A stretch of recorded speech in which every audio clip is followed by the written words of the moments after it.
Welcome po sa panlasa ni Kuya Jay! Samahan nyo nga po pala akong mamitas ng kamatis ko. Isang puno lang po yan ang pipitasin natin. Tara na po! Ayan po ang aking kamatis. Tingnan nyo naman po. Ayan o. Ang dami!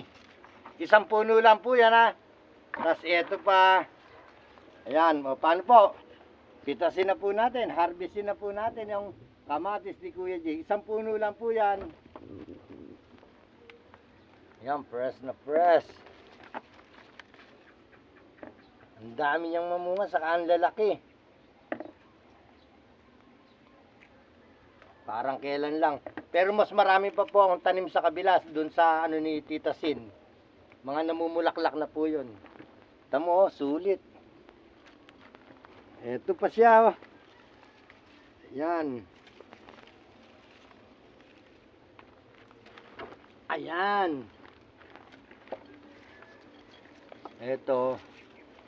Siyempre, pagka nagtanim ka talaga sa bakuran mo, pwede. Pag may itinanim, may aanihin. Ayan. Ito naman pong natira natin, mga sa susunod na araw lang po yan, mahihinog na naman yan. Ayan o, isang puno lang po yan ha.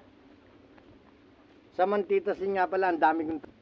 Ito naman po ang aking bell pepper. Ngayon po tumutubo na at saka namumunga na. Ito po yung isa. Ayan. Ang dami.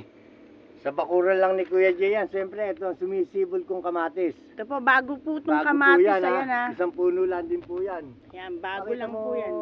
yung mga bulaklak. Opo, ayan o. Nasaan ba yung mga, ayan, mga... Ito bulaklak, ayan. Ayan po, ang dami na naman o. Ayan. Ayan naman po ang aking ampalaya. Ito, nagsisimula na naman bunga niya.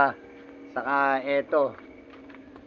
Sa sobrang init, naninilaw na. Kaya dilig lang ako ng dilig. Sobrang init dito sa atin. Siyempre, pitas-pitas naman tayo ng sili. Kumpleto tayo dyan, bahay kubo. Ayan. Siyempre, hindi mawawala yung kapartner ng kamatis. Siyempre, yung talbos ng kamote ni Kuya Jay. Tara po, pitasin na natin. Ayan, ang tataba niya oh. Ang sarap nito. Pitas-pitas lang kay Kuya Jay. Tama naman mga sili ko, ayan oh. Ang dami ko rin tanim dun sa kabila, dun sa ano ni Tita Sin. Hinahawang ko muna.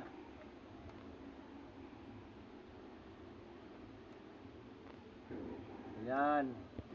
Oh, ano po, tara po, samahan niyo po akong magluto. Siyempre, simpleng ulam lang natin. Siyempre, hindi na natin binili ang talbos, saka yung kamatis. Ano pa? Tara na, luto. Isa na po natin ang ensiladang talbos ng kamote. Ayan. Natin ng konting asin. Ayan po, press na press po yung ensilada natin, talbos ng kamote. Ayan. Yan, luto na po yung talbos ng kamote natin, yung ensilada. Ngayon naman po, magigisa po tayo ng kamatis. Ayan, 5 piraso lang po nila iniwa ko kasi yan, lalaki. Ayan na po ha. Gigisa po natin yan na lalagyan natin ng itlog. Ayan po ha, pinakaluto po natin yung kamatis. Ngayon naman po, lalagyan natin ng itlog.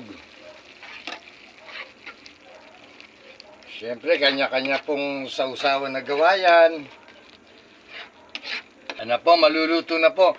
Kanya-kanya pong style ng pagluluto yan. Siyempre, ang pagluluto ni Kuya Jay may halong pagmamahal.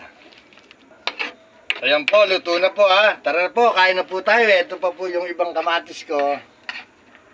Kain na po tayo. Ngayon po, iluto na po ang ating ulam, saka ating ensilada, talbos ng kamote, saka yung kamatis na may itlog, saka syempre, himagas natin, mangga. O, kain po tayo, saka ang tuyo, tusino po. O, mag-pray muna po tayo. Lord, maraming salamat po sa biyayang ibinigay niyo sa amin. Maraming salamat po sa mga pinagpala niyo po sa amin. Maraming salamat po. Amen. Tara na po, kain na po tayo.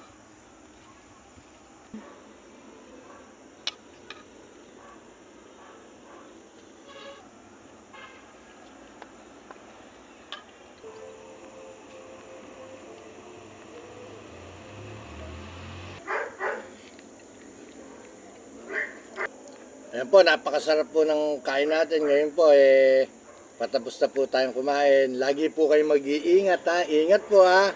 Ano naman kaya sa susunod na aanihin natin sa gulayan ni Kuya Jay? Maraming salamat po. Heart po.